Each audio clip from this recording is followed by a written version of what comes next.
So the first body type we're going to look at is the inverted triangle V-shaped body type. So this one is where typically the shoulders are wider than the hips, and this body type usually has very slender and long legs, shapely legs. So you definitely want to show off the legs for this body type. You want to also de-emphasize the top and emphasize the bottom. So let's look at how to do that.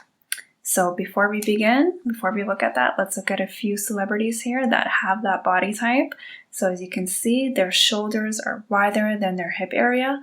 So what we want to do is we want to emphasize that waist area, and we want to also emphasize and amplify the bottom. So how to dress.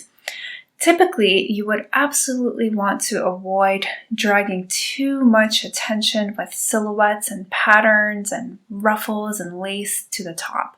So avoid, for example, using horizontal stripes or any patterns that would make an area appear large. So you want to avoid putting those patterns onto the top area.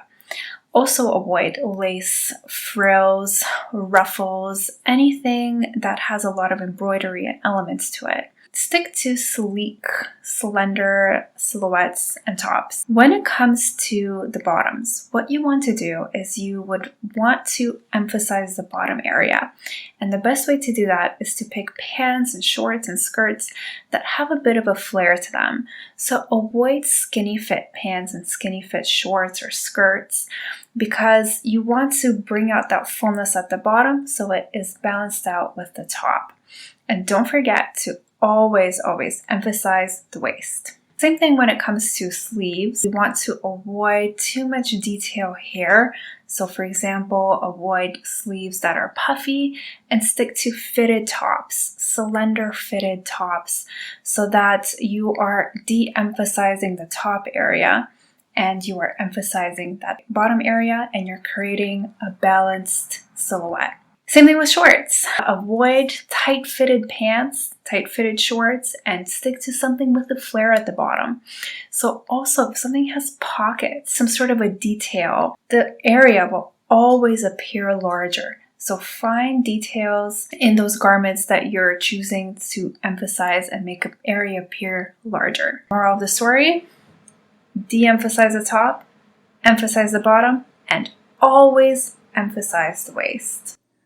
So let's check out a few more tricks to balancing out that inverted triangle body type. So opt for dark solid colors on the top. Dark colors make an area appear smaller, therefore de-emphasizing the top area. Vertical stripes are also a very good strategy to put on the top, unlike those horizontal stripes, which end up actually creating a wide illusion for that shoulder area, which is not what we want here. V-neck, open scoop neck, and cap sleeve styles are also great options for inverted triangle shape. Blouses and soft sleeves end up softening that shoulder area, ultimately de-emphasizing the area, so that is a great option as well. For the lower half, you want to emphasize that area, so you will do the exact opposite for that. Bright colors, vibrant prints, patterns, full flares, or A-line structure pieces all work really great because they end up making an area appear bigger, therefore more emphasized. And don't forget, chances are that inverted triangle types have amazing, beautiful long legs, so dresses, skirts will definitely work well to show off those legs. You always want to show off the asset of the body. In this lesson, we learned some key tricks to styling that inverted body type. We learned that we have to de-emphasize the top and emphasize the bottom because the top is a lot larger than the bottom. So in our next class, we're going to look at a body type that is pretty much the complete opposite of the inverted triangle, and it's called the pear body shape. So let's get learning.